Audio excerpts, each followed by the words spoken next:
That looked great. Hey, how's it going, everybody? Here we are again with my mic is off. our fellow people. No, we hear you. We hear you, Jeff. In a second. You're good, Jeff. Well, can you hear me? Okay, good. Okay. Yeah, we hear you. Here we are again with A Shared Universe Studios, Mike Zapcic and Ming Chen, and then our very special guest, comic book creator and animator extraordinaire, Jeff Johnson. Interesting. What's up, Jeff? Hey, Ming. I can hear you and I can hear Mike. I can't hear Scott. Scott, what'd you do to him? I don't know. We were having this problem the other day. Sometimes, maybe if I bow out and come back in. So I mean, until Scott kicks in. Yeah, that'll definitely work. Jeff, you might have to leave and come back to get Scott's audio. We're gonna have to submit that as a bug, Scott. But not everything is perfect here in StreamYard. Yeah. All right, I'm gonna leave and come right back.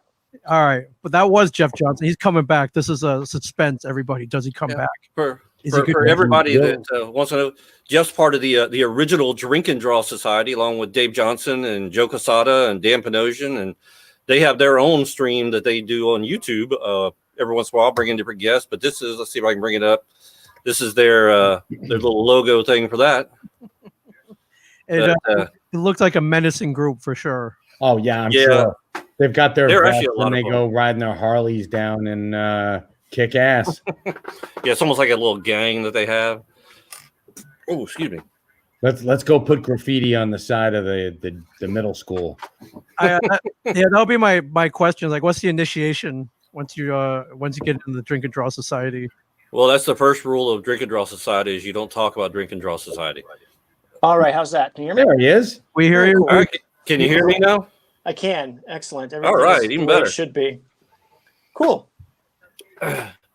We were talking about the Drink and Draw Society. Is there an initiation involved, Jeff? No, originally you just had to be able to put up with Dan and Dave, but now it's online, so you can just mute them. Gotcha. Ming was wondering if you had to kill a guy to get in. No, just as long as you if you can streak around the block, then you're in. You don't have to actually hurt anybody. Wow. Well, I guess it's about. I would have hurt a lot of people if I was streaking around the block. Yeah, I guess that's true. It started. Basically, it was just a few of us in Los Angeles hanging out together because we all knew each other. We're friends from the shows, and comic book artists were pretty isolated anyway. And then Dave had the good idea of convincing our wives that if we were going out and with him to a bar to do art, that it was still sort of working. And it totally worked like a charm. And then we had a bunch of other guys and other fields start to join us because LA has got tons of really great artists. There's the animation and the comic book group, but then we had tons of people from advertising and from other film and TV design, and we even had fashion people show up. It was a good crew. Was there one bar that you guys met at? Is it like one particular bar in LA? We started off at a place called Barney's Beanery. Right, on Santa Monica and La Cienega, I believe. Yeah, great bar, good food. And then as we grew bigger and bigger, we moved around, and we were at a place called the Falcon for a really long time. And then the final place was Casey's downtown, the old Irish pub. Excellent choices, my friends. You should have had them courting you. Well, when it was at the Falcon, we got to know one of the bartenders. And then when he moved to Casey's, we followed him. And that was our haunt for the last several years because he was a great bartender. And he became the manager of the bar, and they treated us like royalty. It was great. Now that's awesome. Yeah. So I'm looking at it. Is that the Jeff Johnson, Wonder Man, Solitaire? Yeah. That's yes, it is. Oh. And I got to tell you, Wonder Man, one of my favorite Marvel characters. Mine too. I absolutely loved him in Avengers between 151 and 200. After that, you guys treated him well, but and Kurt Busiek maybe, but everybody else didn't know what to do with him. I think that we did a bunch of stuff where we really tried to treat him like a person.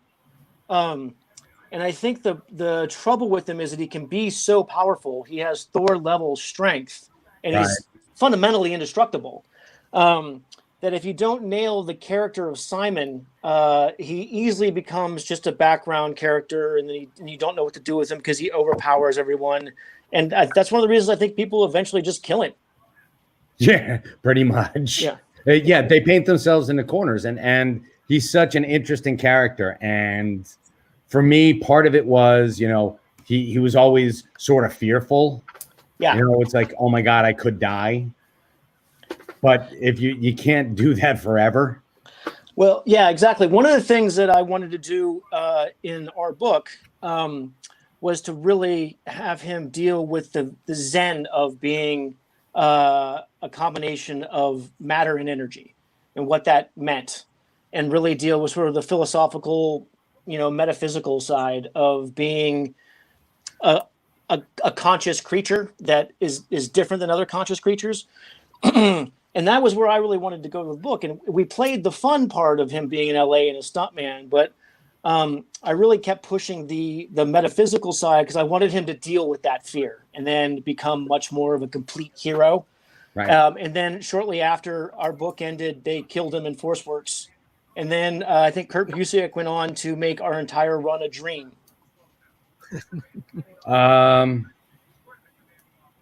Wow. That I didn't know. That, wow. I guess I just wasn't reading that much into it. Yeah, well, the best laid plans, right?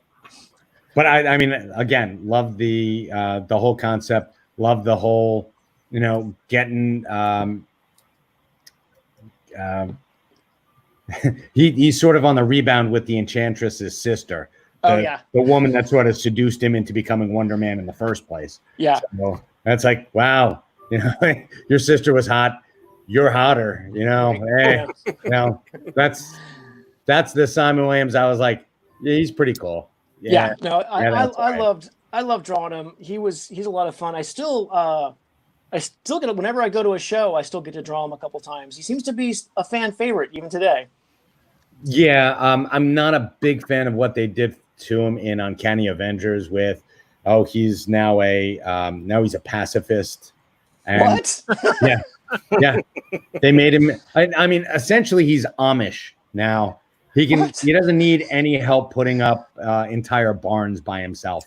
So, well, I mean, it's a different take. I'm not gonna. I mean, it is a different take, and I loved having John Cassidy drawing every once in a while. You, George Perez.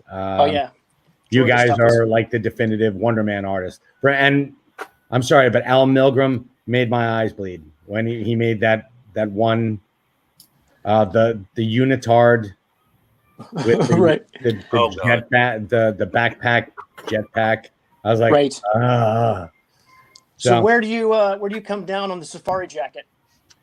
I dug it. I was like, well, that's cool. But I was a huge fan of the Christmas tree. Yeah. I loved George Perez might be colorblind, but man, do I love his artistic style sometimes. Yeah. Well, the Christmas tree one, I love the Christmas tree one. I also really love the original Jack Kirby one with the looping infinity symbols that goes all over. Yeah, that was fantastic. Yeah. Yeah, that was always one of my favorites. Is it your favorite Wonder Man costume? I'm actually a big fan of the safari jacket. I just like the way that looks. At the sunglasses, yeah, you looked. Yeah, I mean, I love that one, but the one that's for me that's easiest to draw still is the modified John Byrne one, the one with just the W on it, like the tank top. But that one's the simplest. But yeah, I mean, I love all the costumes. They're just crazy designs. I actually did a really bad design when I left the book. I tried to incorporate a lot of the elements from the costumes that I designed, and I made the typical 90s mistake of giving him pouches. I mean, I don't know why I did that. Yeah, because he doesn't need to eat, doesn't need to breathe. Maybe he could put his iPad in there. Yeah, I mean, kick a wallet or keys or something. Yeah. Also, I just thought it was the 90s. Everyone was doing it. I just thought that might be the thing. Sure thing. It's the stylized fanny pack. Yeah, exactly. Double fanny pack. I think you should bring. It looks like the male version. There's a pouch on each side. I like it. I would totally wear that. Yeah. I mean, it's good for combat. Maybe going out, hitting the clubs. Yeah, got your ID in there. Can I see your ID, sir? Here you go. Yeah, exactly. Hey, so how did you guys get the name Comic Book Men? Have you been doing like how did you decide what was your first podcast when you decided we're gonna do comics? Ming, I'm gonna let you handle this one. So the podcast started out with you're familiar with Kevin Smith, the filmmaker. Yeah. He had heard a fill-in episode that me and Mike did where we just talked about comics, and he was like, "Hey, that was really good. I want you to start a full-time podcast about comic books and pop culture. We're going to put it on my network." And me and Mike were like, no, we don't, we can't, we don't do this. We're behind the scenes guys. But we did it. We loved it. We kept going. And this is about 10 years ago. And we just passed, I think, our 312th episode 10 years later. So that all that led to opening up a studio, but it got us on TV as well on the show Comic Book Men. Yeah, I remember the show. Yeah, we didn't actually call ourselves Comic Book Men. That was AMC threw that at us, and I got you. Yeah. I remember guy director of a show sat us down. And was like, "Hey, they came up with a title for the show because there wasn't one yet." And we're excited. Like, all right, what are they going to call it? And like minds came together to come up with an awesome name, right? And they're like, all right, well, what is it? He's like, they're going to call the show Comic Men. And we're looking at each other and we're like, what? That sounds like a bunch of comedians getting together. Yeah, we're not funny. What does that mean? And thank God, Brian Johnson, the guy with the big beard on our show, was like, why don't they just throw the word book in there? That would make much more sense. Yeah, it's not going to cost them any money. Comic Book Men. And then so they went back to whatever the fancy ad agency came up with Comic Men and added book in there, and then the rest is history. I don't think we would have went as far. We were just called Comic Men. No, probably not. People would have tuned in and been like, "These guys suck." Hey, what the hell? Holy crap! You know what? They're not Eddie Murphy. Let's get the hell out of here, honey. Right? Yeah. Oh yeah. How did you guys get into comics? Were you guys collectors from as you were kids? Lifelong. I've been. I have 5 older brothers, so it's insane. I can't remember a time in my life when comics weren't a part of them. And of course, the TV shows, Batman reruns, the old Spider-Man cartoon from the 60s. Oh yeah, I remember that. Yeah. When I was a kid, I used to watch the Spider-Man and his friends and Tarzan Hour. So I would watch those when I was a kid and this draw while I was watching cartoons in the morning. It was great. Oh my God, I remember the Tarzan. It was the Tarzan Lone Ranger Hour. And yeah, Spider-Man and his amazing friends were on there. Yeah. On that same network. Oh man, just insane stuff. I wonder if those are available for piracy, Ming.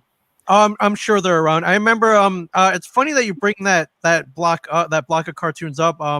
So I got into comics when I was 6. I got a copy of Avengers 214. Fell madly in love with Tigra. But inside that comic is an ad for that. I believe it's on CBS, if I'm not mistaken. There's an ad for those 3 cartoons. And that's when Saturday mornings were great, man. That's absolutely. I'll tell you what I'd love to see again is if they did the Electric Company reduns of all the Spider-Man stuff from Electric Company. I would love to find all those again.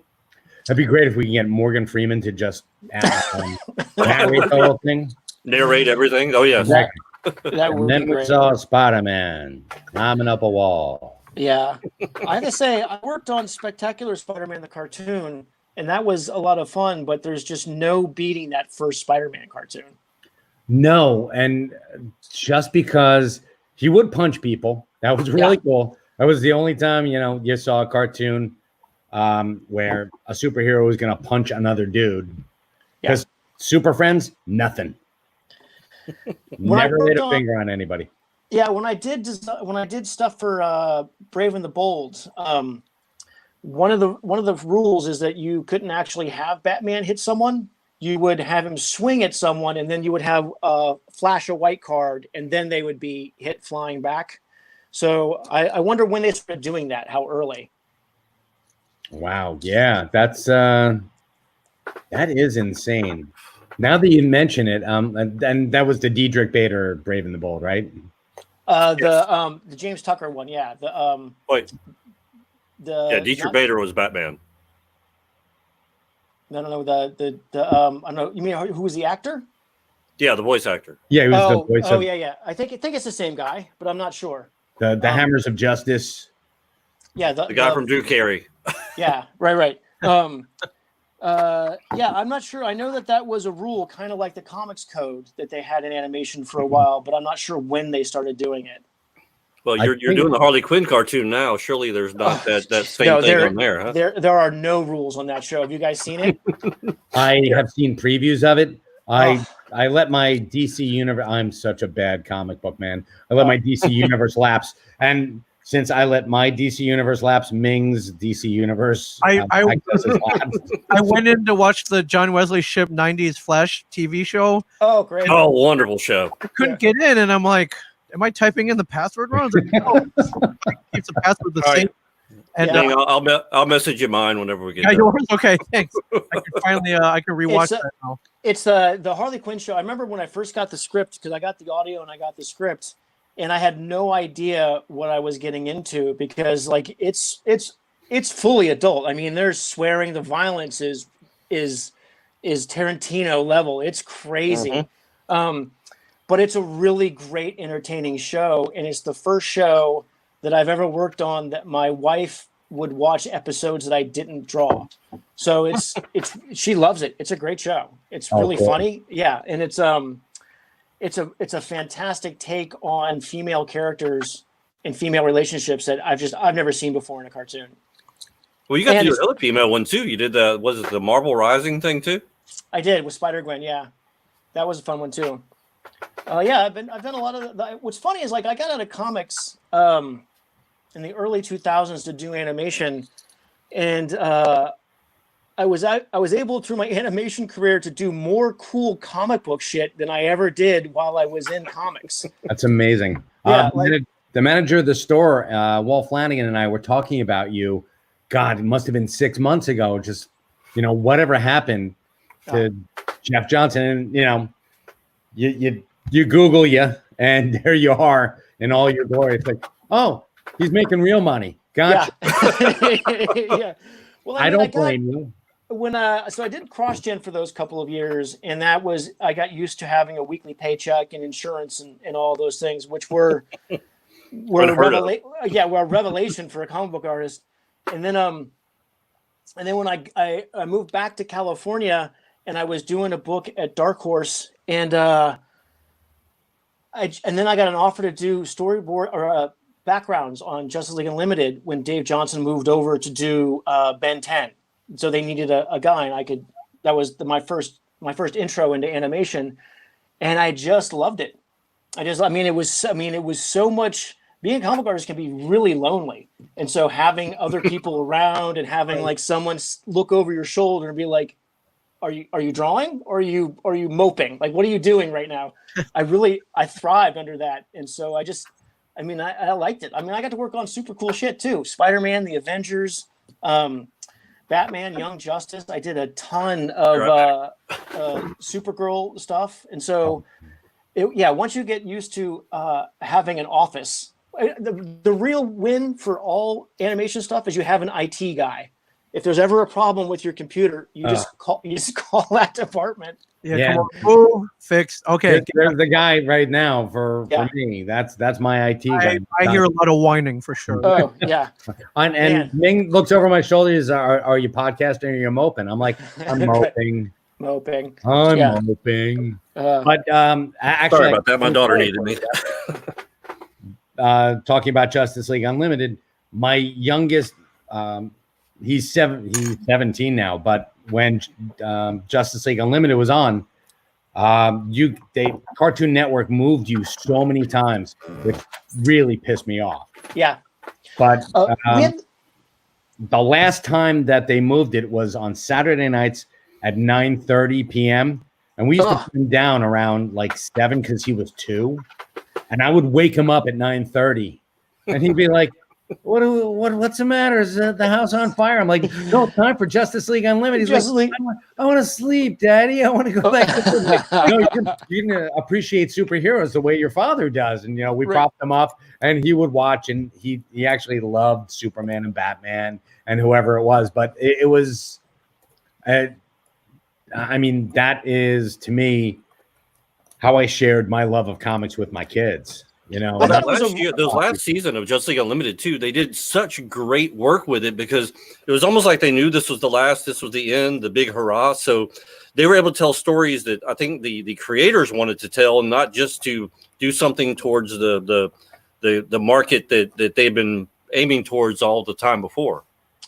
They were really, I have to say, I was just a background artist on that gig, but Bruce Timm and the other guys who were in charge were really brave about, we're doing badass comic book stories, right? And then they had enough pull that they could get away with murder.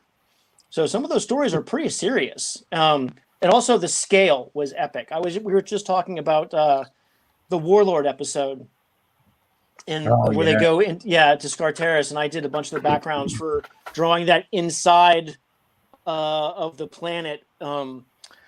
But that scale was ridiculous, and they were 100% behind the gigantic drawings we had to do. One of my favorite was the greatest story never told, the Booster Gold centric episode. It felt like an issue. It felt like the best of comic book storytelling. Yeah, where they're fighting Mordru, and I'm like, they're fighting Mordru. That's awesome. Yeah. You don't get that ever. And, they didn't even show you the battle with Mordru. They just showed Booster Gold trying to save Metropolis, which I was like, wow, that's the unsung hero.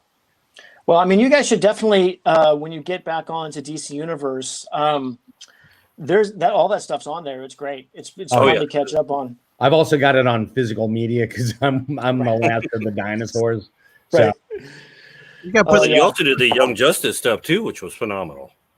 Oh, Outsider was Young Justice, The Outsiders was phenomenal. I mean, we were leading. I sell comics every week, Ming, right?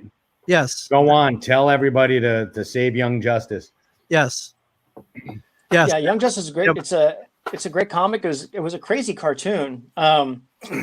And like, I haven't watched the third season yet, but man, once again, the scale of those shows they're painful when you're working on them, because it's one episode in Young Justice in the first season, we built and destroyed Atlantis.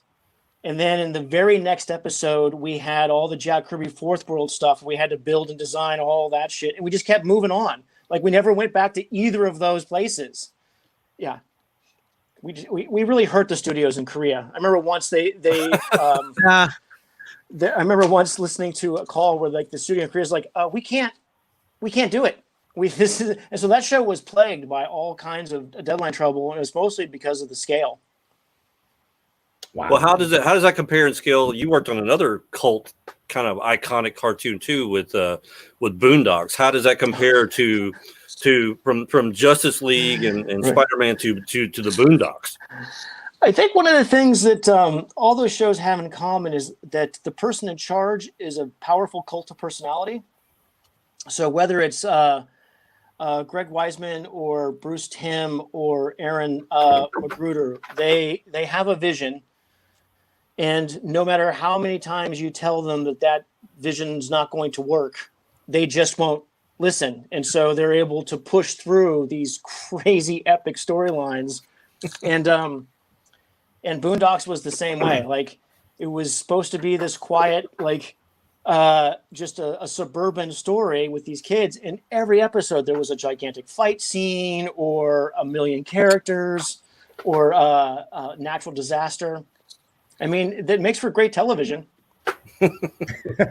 And great stories behind the scenes too. Yeah, there's a ton. I mean, some stuff I can't really talk about, but it's all those shows had one thing in common: late nights and a fair amount of drinking. Gotcha. So, I so mean, did you have anything to do with the Warrior episode? On the Boondocks? Yes. Which was Where the Warrior episode? That's where they did the takeoff from To Catch a Predator. Was that second season? I don't remember. I'm not sure what, I can't remember which season it was, but yeah, they kind of did a spinoff of To Catch a Predator, using the Boondock stuff, and it basically almost took it word for word from the TV show, where like behind the so they're interviewing the guy in prison, but Right. they use the characters from Boondocks. Yeah, I don't remember if I worked on that one. As a character designer, you rotate around, and so you're working on what you need. So I don't remember that one. I remember the one where the Luna, the wolf bitch, the assassin. I did a bunch of stuff on that one, and I remember drawing Lionel Richie's nutsack, and then wow. these are the highlights. What do you use for reference for that image? You'd be surprised at what you can find online, and then Oh my God. and then Had to settle for Luther Vandross. Right.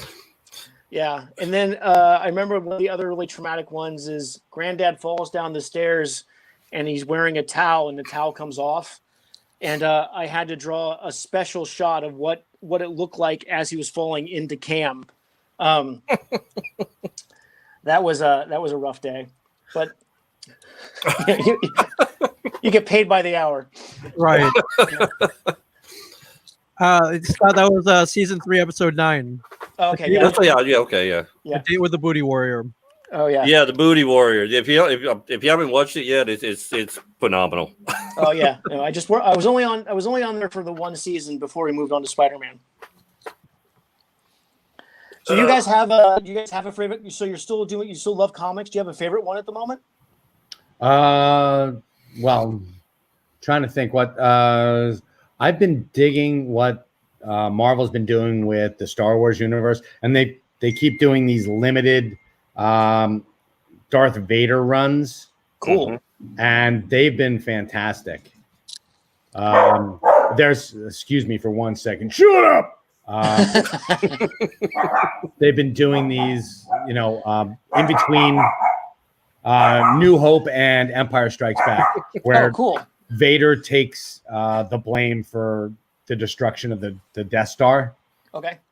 So it's pretty impressive. So that's really cool. And the Flash has been great. They brought Barry Allen back. Yeah. And I always liked that. So I was growing up, I was a Barry Allen kid. And then when Wally became the Flash, I thought that was extraordinarily cool, because here's a sidekick who actually, graduated to the role of, the legacy character that he was, essentially being trained to fulfill, so. Yeah.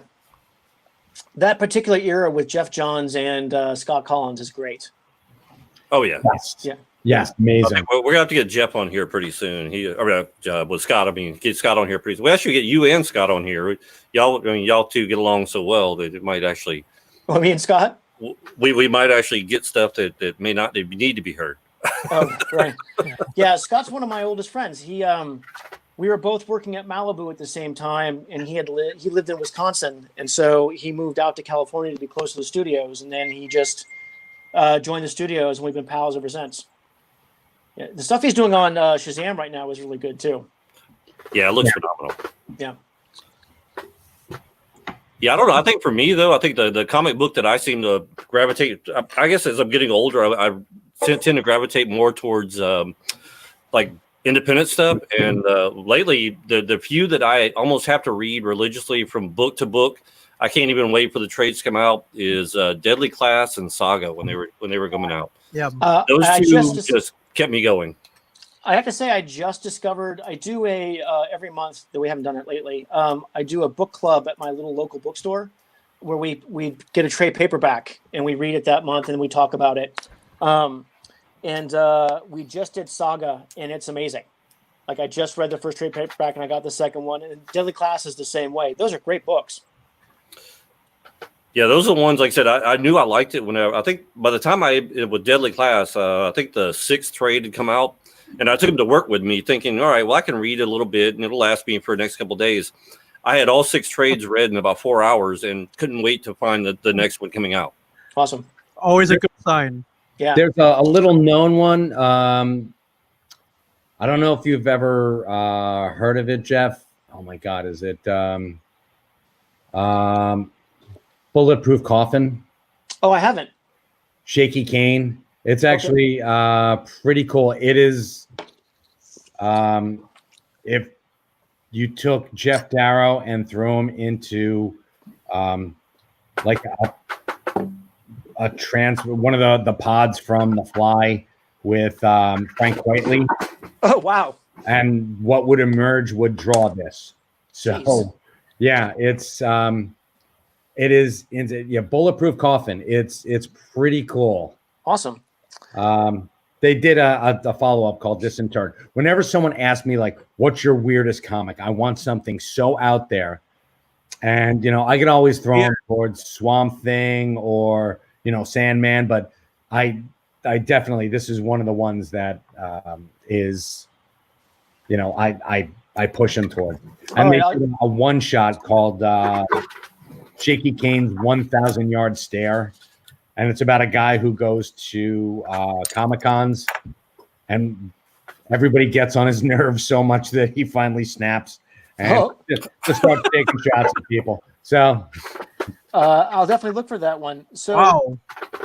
I'm about to find that one too. yeah. So how are you guys doing with not being able to go to shows? Are you big comic book con goers? Ming so much more than me. He's there if they had a con every day of the year, Ming would be there every day of the year. Yeah, I'd say for the last 3 years, I've been at a show. I mean, when they ramped up in March or so, I would go almost every week. Wow. Some show out there. Yeah, I love it.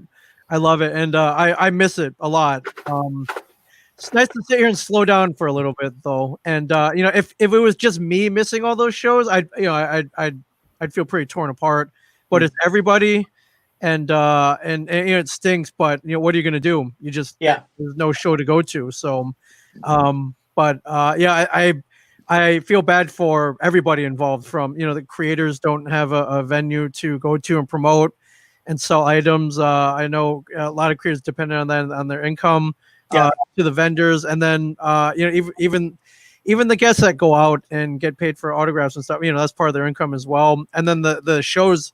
Some of these promoters, this is what they do all year. This is their whole income for all year. They work all year for 3 days, and there's no real way to replace that. You can postpone it, I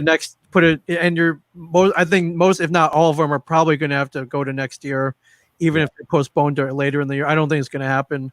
No. Did you mention the handlers, Ming? And they're people whose jobs are to handle the talent or some of the artists. That's part of their income as well. So, I think everyone's in our world has definitely been affected. Friends, family, artists, creators, and it's just a big chunk out of life, really. And it's been a brutal transition not to have it, because it was like I would go to, once I got back into comics out of animation, I had time to do that again. I wasn't on schedule as much. It's one of the best ways to meet, hang out with people, and really network and expand all your comic book needs and wants. Yeah, for sure. And Lee Wolf, the lack of cons is hard. Everybody. Yeah. It's the if you like partying, it's the best 3-day party every weekend. So. Right. That's true.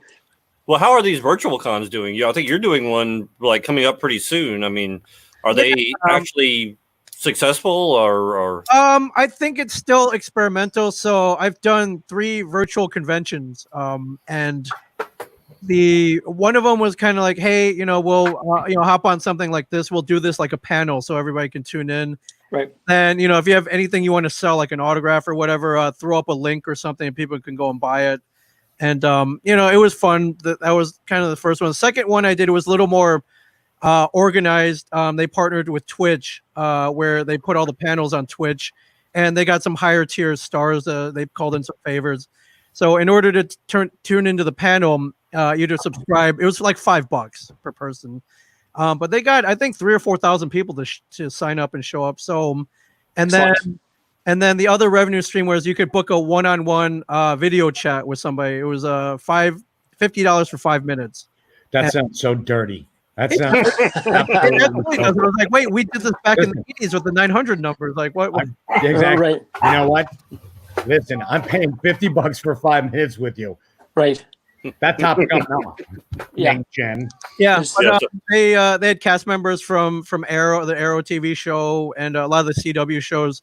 So those got booked up pretty quick. So those guys made a pretty good.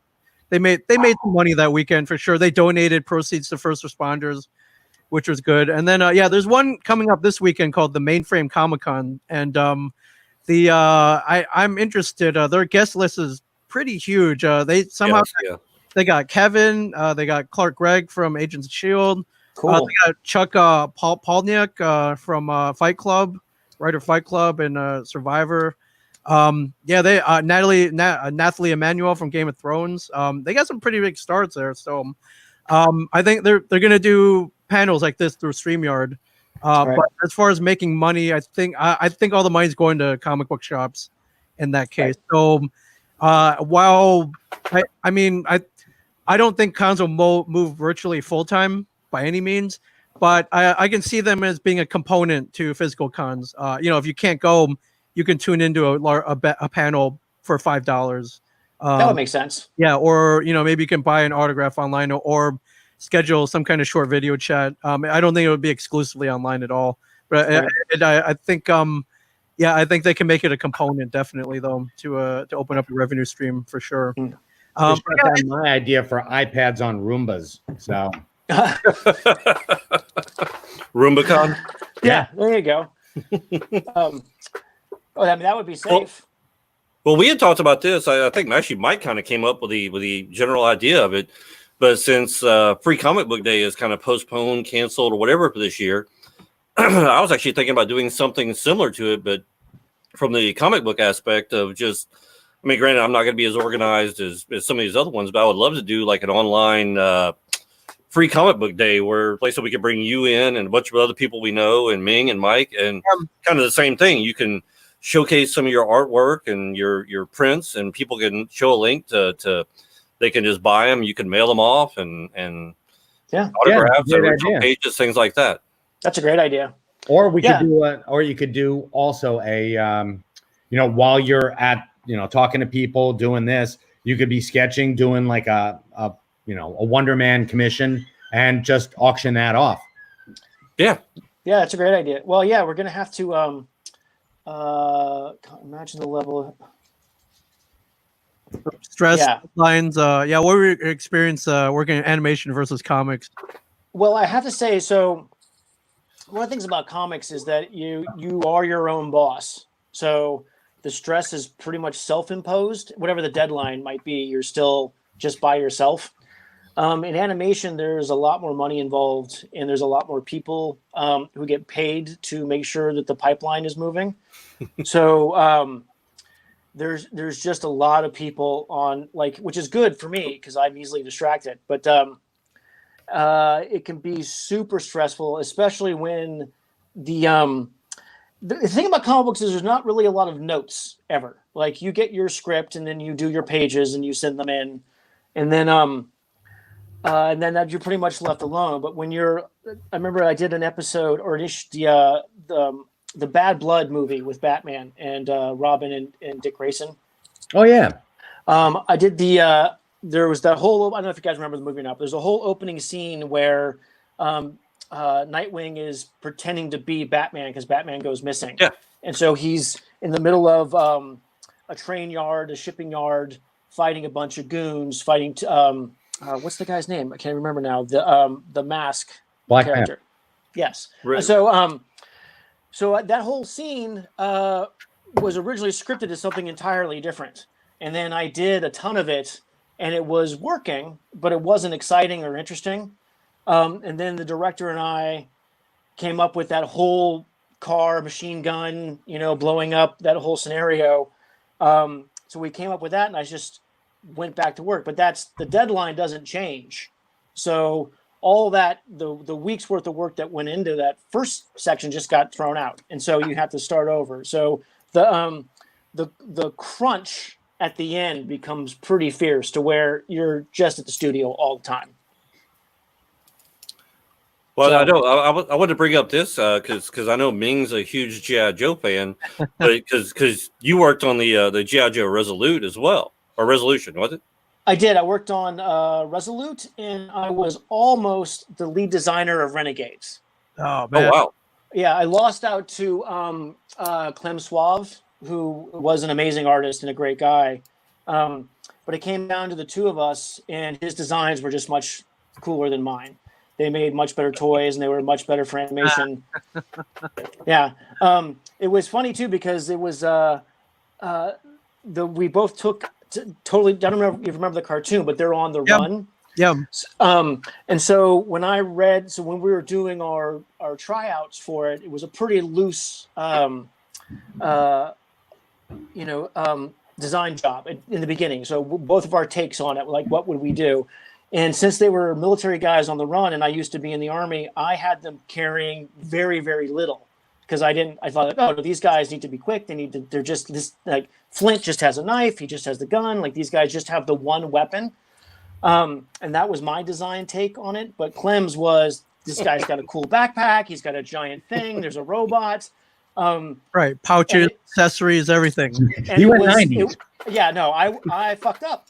You should have gone Wonder Man on it. Yeah. His approach was way smarter and way cooler than mine. So he got the gig. But yeah, it was a cool show. I got to tell you, from a storytelling perspective, yours sounds much cooler. But I mean, kids like explosions. I mean, that's one of the things. Guns. Yeah, it's I've been up for the design gig a couple times, and that was a huge lesson for me because I always approached it from the narrative, from the thematic side. Mm-hmm. I never approached it from what would make a cool toy or what would even make a really cool. I mean, I always was trying to make a cool animated design, but that opened up my eyes. Clem really, he did great. Those are super cool designs. They would have made super cool toys if they'd ever gotten made. But it was a huge lesson. It was one of those things where like, oh, I was wrong. Just totally wrong. Well, you talk about the stress. We're talking about the stress and everything earlier. How hard was it working for Disney? You mean the G.I. Joe stuff? Well, no. Didn't you work on some of the Hercules stuff as well? Oh no, that's a different Jeff Johnson. Oh, that's right. Okay, I'm sorry. Yeah. Well, there's a lot of Jeff Johnsons that work in the industry. Not that Jeff Johnson. I knew there was one that did the Simpsons stuff that they give you credit for. Jeff Johnson. Yeah. What's funny is there are a bunch of Jeff Johnsons, and sometimes our IMDb pages get conflated. So if you look on there, Jeff Johnson's awesome. He's done a lot. I can't believe that man has time to do half the stuff he does. Yeah, the range is incredible. Yeah. So I did on Resolute. I just did some character designs and some character turns. The real genius of that show was Dave Johnson's backgrounds. Those things were epic, and also the fight scenes. Mr. Ryu did the designs and the fight scenes for that stuff. Crazy. Well, you had that run on getting away from the animation stuff. You had a great run off of Green Lantern as well with the whole Kyle Rayner stuff. You kind of brought around some of the pinnacle issues before the whole reboot of everything. I got super lucky. I worked with Ron Mars on that, and we were friends.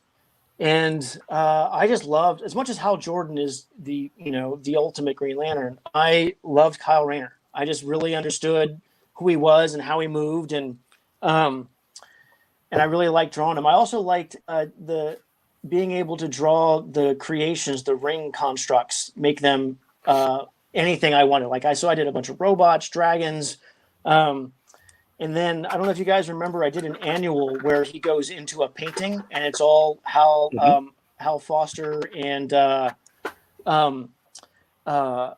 in an old Al Williamson kind of Flash Gordon stuff.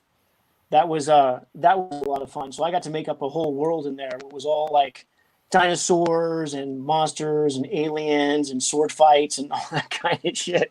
All that John Carter horror stuff. I would think that would be almost a dream job, because the Kyle Rayner character was an artist, and he was able to use those constructs to project his creative mind. So as an artist, if you were allowed to, you probably just was able to do some amazing stuff.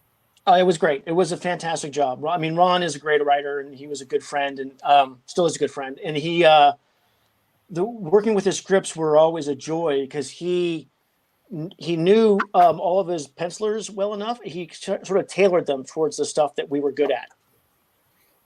Go ahead. I'm sorry. I was just going to say that I was and am a huge Kyle Rayner fan, even more so than Hal. Like I said, I grew up with Hal, but I mean, Kyle was like, he was the only one left. And I think Grant Morrison pinned it so perfectly in one of the Justice Leagues where they had to fight Starro, and Daniel, the new Sandman, came, and he said, and they're just standing there. It's Sandman and Kyle. And he says, "You'll surpass him." And he looks at him startled, like, "What?" He's like, "Your predecessor. You'll surpass him because you understand fear." Yeah. And I was like, holy crap. That is one of the best Kyle Rayner moments in his history. That to me, it like sent a chill up my spine. I'm like, wow, that's deep. Yeah, I always liked that part of him too. That he got it. Like he wasn't born, he wasn't a fighter pilot, or he wasn't, just born with power. That the power came to him much later, and he was just a regular guy who, as an artist, had an incredible imagination. And I always liked it, maybe because it's egotistical, I always liked the idea that an artist does have a powerful will to make things. I always thought that was, I always appreciated that, because sometimes it feels like you are fighting, like you have to fight the page. It feels sometimes like an epic battle, and you don't always win.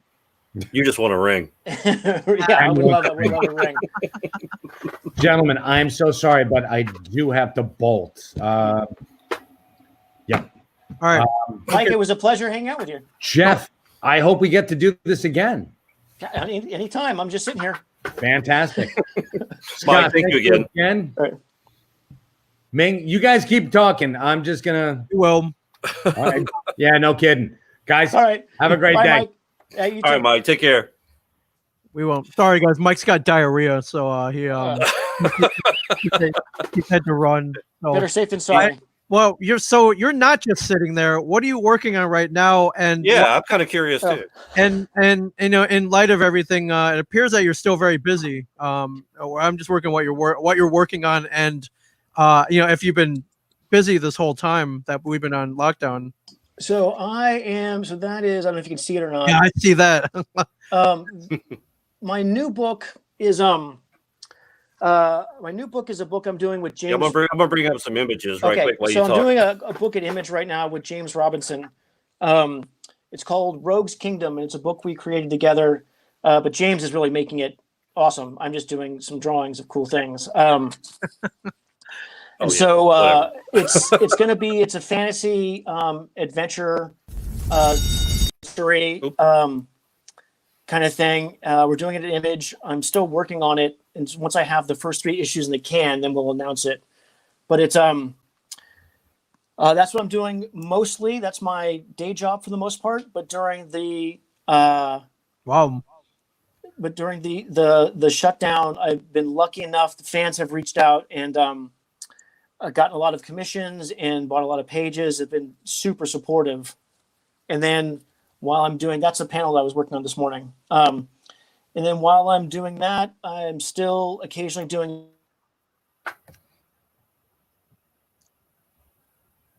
Uh-oh, I think we lost you, Jeff. Yeah, did you pull out your headphones? No, I'm good. Oh, there you go. You're good. You're Oh, there you go. All right, you came back. All right. Cool. Yeah, so I've been lucky to stay pretty busy. Actually, we're gonna have to talk when this is over with, because Mike brought up a good point, and I think I need a commission now. because after y'all were talking about the whole Sandman stuff, I think I want a picture of the Endless. Oh, really? Excellent. All right. So that we'll talk afterwards, and if anybody's interested in getting a commission, you can contact Jeff directly, or contact Jeff directly, and you can, if he's available, he can do commissions for you. Is there a website? Are you online? Where the easiest I'm on Instagram and Twitter and Facebook, so any one of those is pretty easy to get to me. And before I forget, too, speaking of which, you left all those Star Wars and Green Lantern pages here, but you could not remember what the Star Wars pages came from? The Star Wars pages came from when it was still at Dark Horse. It was Legacies number 24. Okay. I actually found it today when I was trying to get all this stuff together. Yeah, I think it's I can't remember the storyline. Ron Mars wrote it. It's great. It's got Han in it, actually, Chewie. Yeah. Hold on, actually, I have some right here. So if anybody wants any, they are actually for sale. Wow, Jeff, you found them. Yeah, you can contact us, and then we can actually, all the money goes directly to Jeff. But there's also some nice Green Lantern pages, maybe. Yeah. Contact Scott. So there's some nice Green Lantern pages, a lot of Star Wars pages here. So, but yeah, if y'all want to contact us, and then we can send it to you and send the money right to Jeff. Excellent. Thanks, man. Thanks, Scott. Oh yeah, Scott. You didn't know Scott was your art dealer all of a sudden, but he had a whole. Oh no, I'm still waiting on. He's sitting on a nice little chunk of storyboards that he didn't realize that people actually are interested in. Oh yeah, and will actually pay for. And I talked to him last time he was here. Like, dude, you need to break out those storyboards. I scanned them and I can go through them. Yeah, one, because I want a shot at getting a few of them, but also those things are like you've got gold sitting in your closet. It's funny because the last time I did, I think Brave and the Bold might have been the last time I worked on paper. Maybe some of the Transformers stuff I still worked on paper. Everything now is digital, so there are no I don't have any copies of the Transformers stuff or the Young Justice stuff. It's almost all. Don't tell people that you have tons of them. But the stuff I do have is it's incredibly rare. Yeah, they're all ones and zeros now, Scott. Yeah, they're very valuable. And it pains me. Nothing pleases me more than going to a con or. I don't know if there might be a handful of animation cell shops around now, but I mean not very many. But just digging through original animation cells and artwork, backgrounds, things like that. That's a lot of fun. I love that stuff. Oh, I found while I was looking for something the other day. Let's see if I have it here. The backgrounds I did for the Dead Man episode of Justice League Unlimited. I don't know if you see that or not. Yeah, that's cool. Oh, wow. Holy crap. Okay, that's super intricate. Yeah, it's the temple where they have the battle. Yeah. But that's, that's just one of the, it was a great show. It was a great gig. Yeah, see, you're sitting on a bank. Well, that's good to know. I think that was just work at one point, and then when you're done with it, you're kind of like, all right, I'm done with it. You don't think about what you don't. I mean, there's always the one of the nice things about animation is that there's so much to be done. There's so much drawing to be done, and so many shows are airing that you're just kind of racing from one deadline to the next. That's amazing. Would you say you're busier now than at any point in your animation career? No, I've slowed down. I think when I was working that first season of Young Justice, I think was the busiest I've ever been. Okay, I was just thinking there's so many outlets now. There's so much. I'm thinking the demand has hopefully gone up at this point with all these outlets and streaming networks and just so many more ways to distribute these. There's a lot of really great shows being made, like the Voltron. I don't know if you saw Voltron on Netflix. Yes, yeah. Oh, great, yeah. Great, yeah. There's a ton of stuff being done on Netflix. Amazon has shows that they're doing. There's still the Warner Brothers and Hasbro still does shows, but there's a ton of work out there. It's mostly if you live in LA because it's mostly in-house work. Right. But I'm lucky enough to have built up a contact and a resume that I can still do some stuff remotely. Right. Where are you right now? I'm in Oregon, Southern Oregon. Wow. Okay. It's cool. Yeah. I like Oregon. Oregon's a fun thing. It's nice. Yeah, I like it here. Homo Funko, isn't it? That's Washington. Washington. Oh, Washington. Washington. Okay. It's further north. Yeah, no, I love it here. It's great. I mean, there's trees, and I live near a lake. It's fantastic. I miss LA, but I like having. You miss LA less when you're in Southern Oregon for sure. Right. I do like having water and trees. It's pretty good. Yeah, Mike and I went to a con in Eugene, Oregon one year back in 2018, and I just the air. You don't taste the air there. You actually breathe the air there. It's true. It's true. See, I take offense to that because when you taste the air down here, it tastes like crab boil. Okay, that's that. I'll eat crab boil air, but pollution air in LA, that doesn't taste so. That tastes different stuff. Yeah, it takes a little while when you move out to get used to what you're smelling, and what you're smelling is actual air, so it's confusing at first. And was it you or was it Scott that we ended up sending back like some of the spices? I think it was it you that the spices busted open in the airport? His entire luggage smelled like paprika. We sent him back with a big thing of Tony's Creole seasoning, which is delicious. Yeah. And that's the one's a staple in every Southern household. Right? Yeah. You have to have it there somewhere or another. And we sent some back with each one of them, and it got busted open on the plane flight back. It didn't get busted open. TSA they opened my bag and they opened it up to see what it was, and they didn't close it when they put it back in. So I mean, it was everywhere. It was everywhere. Well, did any get saved, or do I need to ship you another? Oh no, I still have plenty. It was a big container. Okay. Yeah, all right. I still have enough. You're a good man, Scott. Yeah, it was very, very good. You're a good man. Hey guys, so I actually have to get moving on. Yep, no problem. This was great. It was just great to meet you guys and hang out. Thank you. Thank you for answering all of that and going through all your work. And I'm glad that you don't seem too stressed out, but delightfully busy, I guess I'll call it. So, I'm very lucky. I'm one of the lucky ones. All right, well, everybody, thanks for tuning in, and we'll see you next time. Thanks. All right, everybody.